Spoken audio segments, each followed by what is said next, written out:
இறைவனுடைய ஆலயங்கள் இரண்டு வகை உண்டு. அதிலே நம் சிதம்பரம் போன்ற 3 மதில்கள், பெரிய மதில்கள், ராஜகோபுரம், 4 திசைகள் எல்லாம் இருந்து பெரிய அளவு நம்முடைய சிதம்பரம் போல, திருவானைக்கோயில் போல, 3 சுற்று மதில்களோடு கூடிய அல்லது 2 சுற்று மதில்கள் உட்பிரகாரத்தின் கூடிய இடங்கள் மிகப்பெரிய ஆலயங்களுக்கு ஆலயம் என்று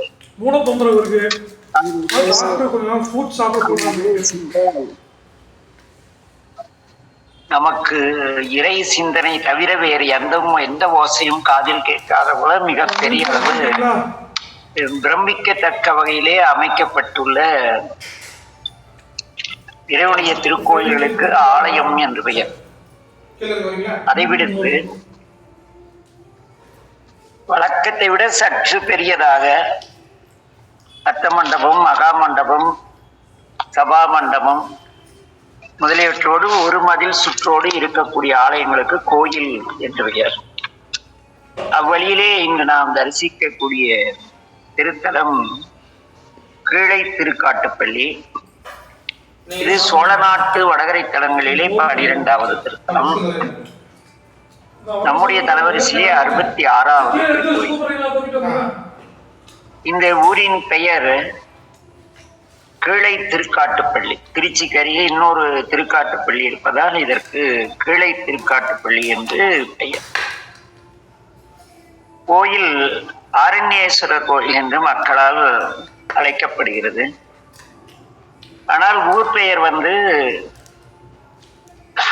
கீழை திருக்காட்டுப்பள்ளி என்றுதான் பேருந்துகளிலே இருக்கின்றன. இத்திருத்தலம் திருவெண்காட்டிற்கும் இளைய முதுகுலப்புறத்திற்கும் இடையில் உள்ளது. திருவெண்காட்டிலிருந்து இளைய முதுகுலப்புறம் செல்லும் சாலையிலே 1.5 கிலோமீட்டர் தொலைவிலே இத்திருத்தலம் இருக்கிறது. சீர்காழி தரங்கம்பாடி சாலையில் அல்லிவிலாகம் என்னும் இடத்தில் திருவெண்காட்டிற்கு பிரியும் சாலை இளைய முதுகுலபுரம் தாண்டினால் கீழை திருக்காட்டுப்பள்ளியை அடையலாம். ஆக கீழை திருக்காட்டுப்பள்ளி நமக்கு சீர்காழி தரங்கம்பாடி சாலையில் உள்ளது. திருவெண்காட்டிலிருந்து பேருந்துகள் இருக்கின்றன. இந்த ஊரிலே சாலையின் வடப்புறம் சற்று தள்ளி உட்புறமாக கோயில் உள்ளது. பழமையான சிறிய கோயில். விருத்திராசுரன் என்ற அசுரனை கொன்ற பழி நீங்குவதற்காக இந்திரன் வழிபட்ட திருத்தலம் இது. அது மட்டுமன்றி நன்கு இறைவனை பூசித்த திருத்தலம்.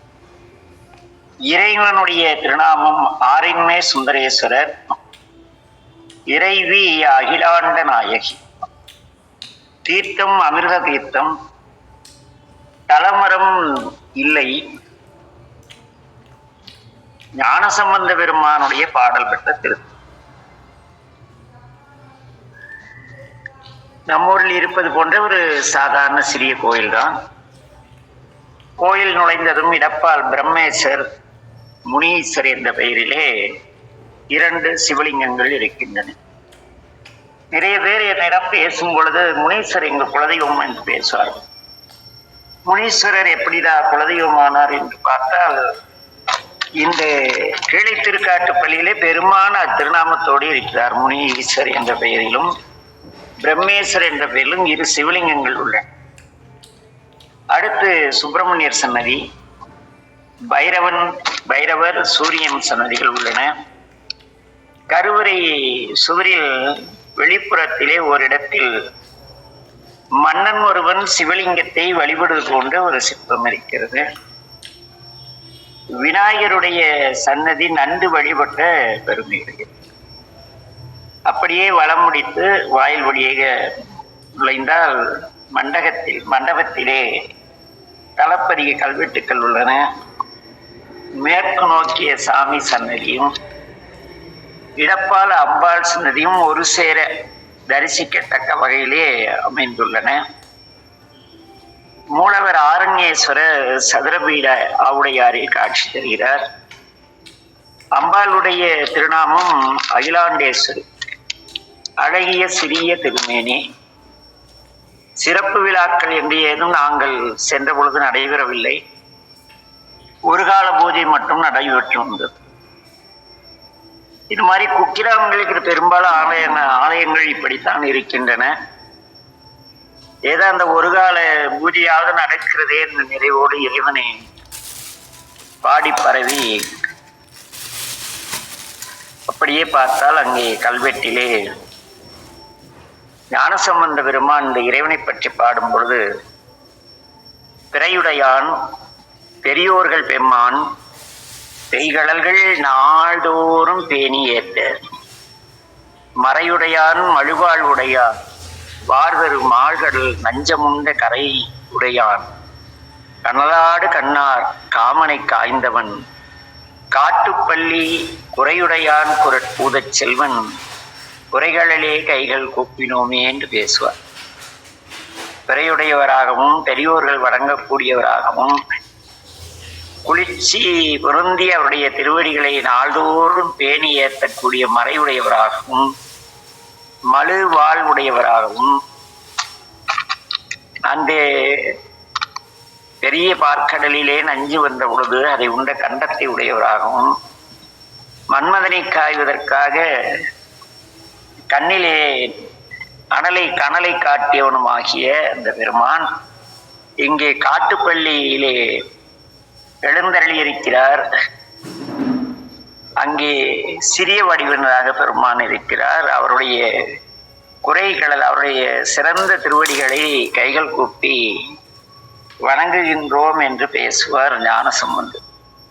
பிறையுடையான் பெரியோர்கள் பெம்மான் பெய்கடல்கள் நாள்தோறும் பேணியேற்ற, மறையுடையான் மழுவாள் உடையான் வார்தரு மாழ்கடல் நஞ்சமுண்ட கரையுடையான், கனலாடு கண்ணார் காமனை காய்ந்தவன் திரு காட்டுப்பள்ளி குறையுடையான் குரட்பூதச் செல்வன் குறைகளிலே கைகள் கூப்பினோமே என்ற அற்புதமான ஒரு ஞானசம்பந்த தேவாரம் 10 பாடல்களும் தவிட்டாத தெல்லமுது தேடி படித்து மகிழுங்கள். அருட்பாவிலே பேசும் பொழுது கண்காட்டி கார்காட்டி தையலாதன் கண்காட்டி சோலைகள் சூழ் சீர்காட்டு பள்ளி சிவக்கொழுந்தே என்பார். அப்படிப்பட்ட சிறந்த திருத்தலம். நாம் இந்த தலவரிசையிலே முதலாவதாக தரிசித்த திருத்தலம் கீழை திருக்காட்டுப்பள்ளி கோயில் ஆரண்யேஸ்வரர் திருக்கோயில். பெருமான் ஆரண்ய சுந்தரேஸ்வரர், அன்னை அகிலாண்ட நாயகி, தீர்த்தம் அமிர்த தீர்த்தம். இங்கு வித்தியாசமாக பிரம்மேஸ்வர் முனீஸ்வர் என்று 2 சிவலிங்கங்கள் இருக்கின்றன. அதே போல இத்திருத்தலம் நம்முடைய ஞானசம்பந்த பெருமான் மற்றும் வடலூர் ராமலிங்க வள்ளலாரால் பாடல் பெற்ற திருத்தலங்கள். இந்த ஊர் திருவெண்காட்டிலிருந்து இளைய முதுகுலபுரம் செல்லும் சாலையிலே 1.5 கிலோமீட்டரிலே இருக்கிறது. சீர்காழியிலிருந்து தரங்கம்பாடி செல்ல சாலையில் அல்லிவளாகம் என்னும் இடத்தில் திருவெண்காட்டிற்கு பிரியும் சாலையில் வந்து இளைய முதுகுலபுரம் தாண்டினால் கீழே திருக்காட்டுப்பள்ளியை அடையலாம். திருவருள் யாருக்கு கூட்டு வைக்கிறதோ சென்று வழிபட்டு இறையருள் பாருங்கள். அடுத்ததாக நாம் தரிசிக்கக்கூடிய திருத்தலம் இதுவும் ஒரு கோயில். இது ஆலயம் என்ற பெயரில் அவ்வளவு பிரம்மாண்டம் கிடையாது, இருந்தாலும் ஓரளவு நல்ல ஆலயம். இந்த ஊரின் பெயர் திருக்குறுகாவூர் என்பது இந்த ஊரின் பெயர். இன்று திருக்கடாவூர் என்று அழைக்கப்படுகிறது. இந்த திருக்கருகாவூரிலேதான் பசியோடு இருந்த சுந்தரமூர்த்தி நாயனாருக்கு இறைவன் கட்டமுதும் நீரும் தந்து அருள் செய்து பசிபோக்கிய திருத்தலம். விசித்திரம் என்னவென்றால், நாங்கள் சென்ற பொழுதும் கடுமையான பசி. அந்த கிராமத்துல நமக்கு உணவளிக்கெல்லாம் யாரும் தெரியாது. நாங்க போயிட்டு கொஞ்சம் உழவார பணி செய்துட்டு அப்படியே சாமியை பாடிட்டு, சரி பஸ் வந்துடும், ஏதோ ஒரு பஸ் தான் இருக்கும், கிளம்புங்க அப்படின்னாங்க. புறப்பட்டு வரும் வழியிலே அங்கிருந்து ஒரு பெரியவர் ஒரு கோயில் மெய்க்காவல், கோயிலுக்கு கதவு சாவி எல்லாம் அவருக்கு தான் இருந்தது. அந்த ஐயா கிட்டத்தட்ட நாங்க இடையில ஒரு 2 நாள் சாப்பிடல தல யாத்திரையில். அந்த ஐயா மிக வயோதிகர், ஒரு 65-70 வயது இருக்கும். அவர் நாங்கள் வந்ததை அறிந்து அவர் வீட்டிலே சொல்லி நல்ல அருமையான உப்மாவும் நல்ல தயிர், பசுந்தயிரும் கொண்டு வந்து கொடுத்தாங்க. அப்பதான் என் உடன் வந்த அன்பர் கூறினார், சுந்தரருக்கு இந்த பசிக்கு கட்டமுதும் தண்ணீர் முக்கியப்பட்டது. ஆனா நமக்கு இந்த உப்மா தின்னா வயிறு கொஞ்சம் சாப்பிட்டால் ரம்பிடும். அதனால பெருமா நம்ம தகுதிக்கு இவ்வளவுதான் கொடுப்பாருன்னு சொல்லி சாப்பிட்ட நிகழ்வு ஞாபகம் வருகிறது. இந்த திருக்குறுகாவூர் மக்கள் வழக்கிலே திருக்கடாவூர் என்று அழைக்கப்படுகிறது. சீர்காழியில் இருந்து தென் திருமுல்லை வாயில் செல்லும் சாலையில் 6வது கிலோமீட்டரில் வடகால் என்னும் ஊரில் சாலையில் குறுகாவூருக்கு செல்லும் பாதை பிரிகிறது. வழிகாட்டி பலகையும் இருக்கிறது. அந்த பாதையில் சென்றால், நாங்கள் சென்ற பொழுது பெரிய பேருந்தெல்லாம் கிடையாது, நடந்துதான் சென்றோம். 1 கிலோமீட்டர் சென்றால் இந்த ஊரை அடையலாம். ஊருக்கு கோடியிலே இந்த ஆலயம் இருக்கிறது. ஊரின் பெயர் நம்முடைய திருமுறைகளிலே குறுகாவூர், கோயிலுடைய பெயர் வெள்ளடை என்பது குறுகாவூர் வெள்ளடை நீ என்றே என்பார் சுந்தரமூர்த்தி நாயனார். ஆக இங்கே இருக்கிற கோயிலின் பெயர் வெள்ளடை, ஊர் குறுகாவூர். இறைவனுடைய பெயர் சுவேத ரிஷ்வேஸ்வரர், அதாவது வெள்ளடை ஈஸ்வரர் என்று பெயர். வெள்ளடை நாதர் என்று இறைவனுக்கு ஒரு வித்தியாசமான பெயர். இங்கு வெள்ளடை ஈசர், வெள்ளடை நாதர். இறைவனுடைய திருநாமம் இப்படி 2 பெயராக வழங்குகிறார்கள். அம்பிகையுடைய திருநாமம் பார்த்தீர்கள் என்றால் நீலோத்பல விசாலாட்சி, கையில நீலோத்பல மலரை தாங்கி இருப்பதால் அன்னைக்கு நீலோத்பல விசாலாட்சி என்று பெயர். அதே போல காவியம் கன்னி என்ற பெயரும் அம்பிகை இருக்கிறது. தீர்த்தம் பால் கிணறு, நம்ம பால் குடிக்கிறோம் இல்லையா, அந்த லகரம் மாறினா பொருள் மாறிடும். அதனால் இந்த விளக்கம் பால் கிணறு, தீர்த்தம் பால் கிணறு. கோயிலுக்கு வெளியிலே தனி சுற்றுமதிலுடன் இந்த தீர்த்தம் உள்ளது. தை மாதத்திலே அமாவாசை நாளில் இறைவன் எழுந்தருளி இங்கு தீர்த்தம் கொடுக்கிறார் எல்லா உயிர்களுக்கும். அப்படிப்பட்ட சிறப்புடையது. மற்ற இடங்கள்லாம் பெருமாள் கோயில் தான் தீர்த்தம் தருவாங்க. இங்கே நம்பெருமான் இந்த பால் கிணறுக்கு எழுந்தருளி அவர் எல்லோருக்கும் தீர்த்தம் கொடுப்பது இங்கு சிறப்பு. ஆக செல்ல நினைப்பவர்கள் தை மாத அமாவாசையிலே சென்றால் சற்று தவம் கிடைக்கும் அல்லவா. ஞானசம்பந்தர் சுந்தரர் பாடல் பெற்ற திருத்தலம் மொட்டை கோபுரமாக, கோபுரம் இல்லாமல் இருக்கிறது. முகப்பு வாயிலை கடந்து உட்சென்றால் வடப்பால் அன்னையுடைய சந்நிதி. அப்படியே வலம் வரும் பொழுது வெளிச்சுற்றிலே விநாயகர், முருகப்பெருமான், அகத்தியர், சூரியன், மாரியம்மன் சன்னதிகள் உள்ளன. சிவாலயத்தில் மாரியம்மன் சன்னதி அங்கே இருக்கு. முன்மண்டபத்திலே ஆறுமுகர் சன்னதியும் 4 சன்னதிகளும் உள்ளன. உள்மண்டபத்தின் வடப்பால் நடராஜ சபை இருக்கிறது. அங்கு நின்று பார்த்தால் மூலவர் தெரிவார். சதுர ஆவுடையார், சிறிய நம்ம ஈரோடு திருத்தொண்டீஸ்வரத்திலே இருப்பது போல சிறிய பானம் கொண்ட சிவலிங்க திருமேனி.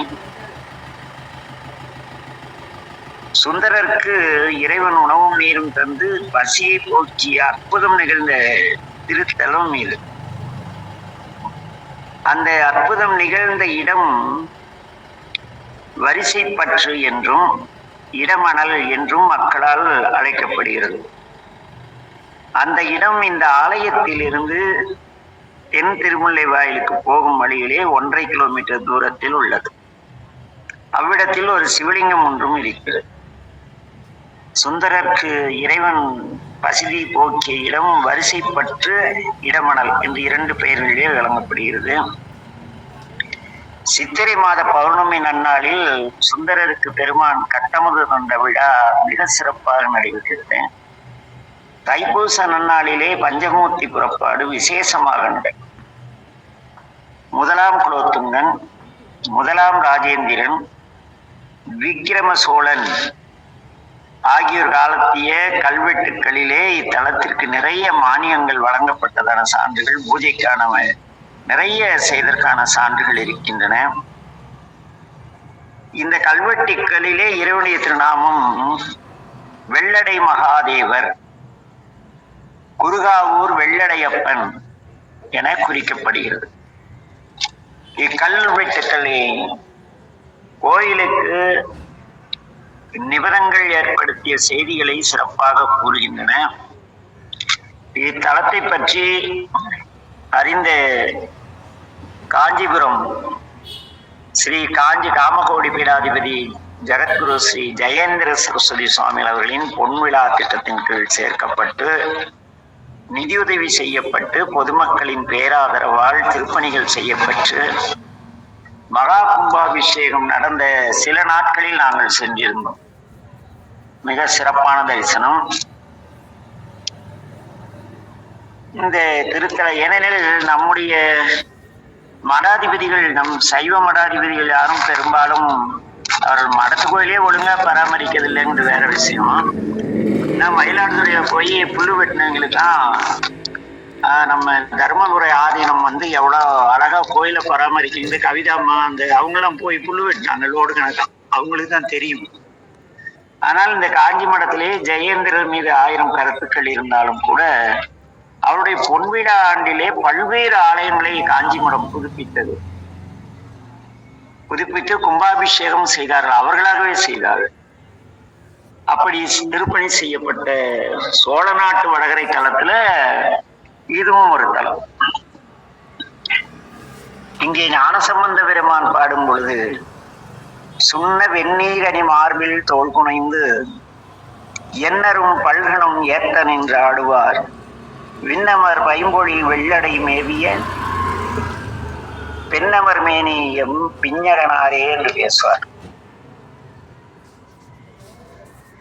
சுண்ண வெந்நீர் இனி மார்பில் தோல் குனைந்து எண்ணரும் பல்கணம் ஏத்த நின்று ஆடுவர் விண்ணமர் பைம்பொழில் வெள்ளடை மேவிய பெண்ணமர் மேனியம் பிஞகனாரி என்று அப்படியே லைப்பார் ஞான சம்பந்தர்.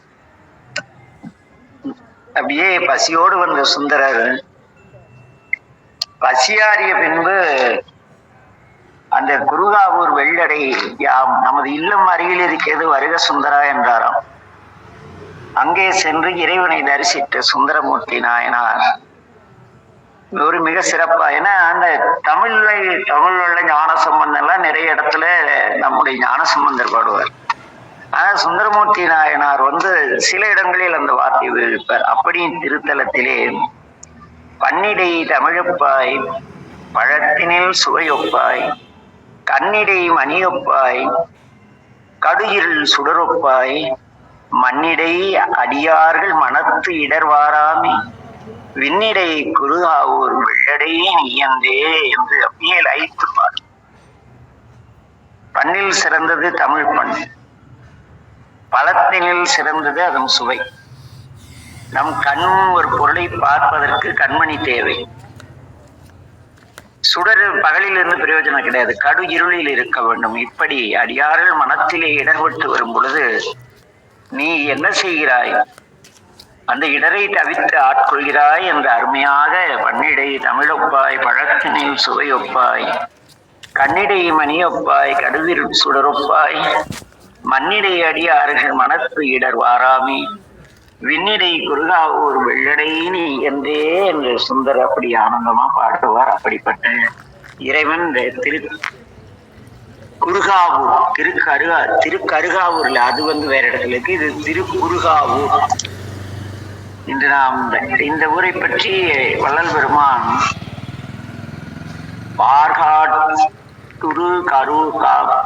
பார்காட்டுரு காவூர் எல்லாம் ஒளிநயக்க ஓங்கும் குருகாவூர் வெள்ளடை எம் கோவே என்று பேசுவார். இன்று நாம் தரிசித்த இரண்டாவது திருத்தலம் குருகாவூர், மக்கள் வழக்கிலே திருக்கடாவூர். சுந்தரமூர்த்தி நாயனாருக்கு இறைவன் கட்டமுதும் நீரும் அளித்த திருத்தலம் இது. இந்த கோயிலிருந்து 1.5 கிலோமீட்டர் தூரத்திலே தென் திருமுல்லை வாயிலுக்கு போகும் வழியிலே வரிசைப்பற்று இடமணல் என்ற பெயரிலே இருக்கிறது. என்னுடைய திருநாமம் சுவேத ரிஷபேசர் வெள்ளடையீசர் வெள்ளடைநாதர் அம்பாள் நீலோத்பல விசாலாட்சி காவியம் கன்னி தீர்த்தம் பால் கிணறு. கோயிலுக்கு பக்கத்தில் தனியே ஒரு சுற்று மதிலுடன் இருக்கிறது. தை மாதத்திலே அமாவாசை நாளில் இறைவன் இங்கு எழுந்தருளி அன்பர்களுக்கு தீர்த்தம் கொடுப்பது சிறப்பானது. ஆக இன்று நாம் தரிசித்த 2 திருத்தலங்கள் மிக சிறப்பானவை. அடுத்ததாக நாம் தரிசிக்கக்கூடிய திருத்தலம் மிகப்பெரிய திருத்தலம். சார் வாங்க, முன்னாடி தான் இருக்கேன், கீழே தான் இருக்கேன், வாங்க.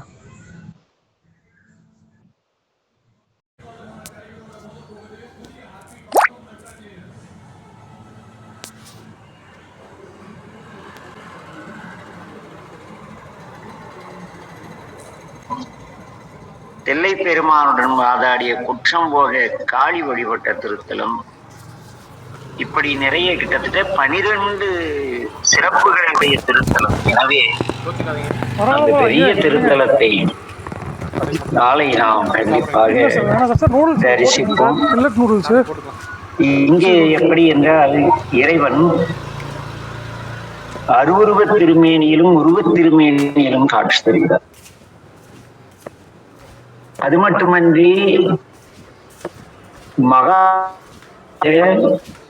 ஆணவத்தை அடக்கி தோலை உரித்து சாமி போற்றி கொண்ட இடம்.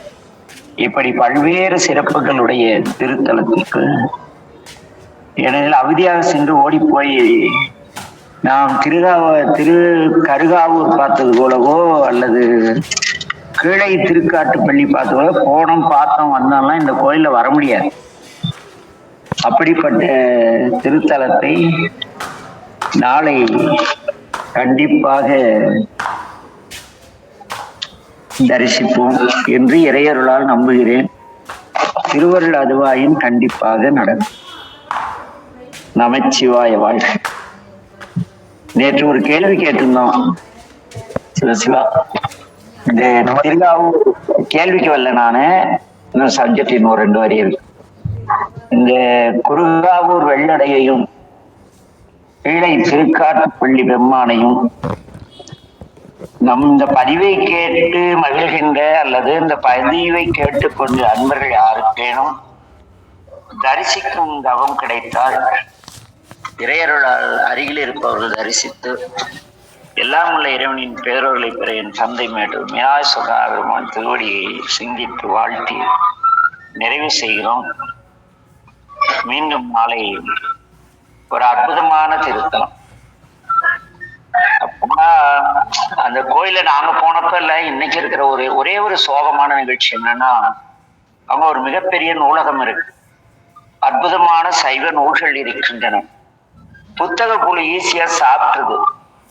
நமக்கு படிக்க கேட்டா கொடுக்க மாட்டேங்கிறாங்க. அது உறுப்பினர்கள் தான் கொடுப்பாங்கிறாங்க. நம்ம மேட்டிலிருந்து போய் உறுப்பினராகி வாங்கியப்ப அதுவும் கூட அதுக்கு சில விதிவிலக்குகள், சில இதெல்லாம் சட்டத்திட்டம் வச்சிருக்காங்க. திருக்கோயிலுக்கு நாளை செல்வோம். அடுத்ததாக நேற்று ஒரு கேள்வி கேட்டு இருந்தோம்.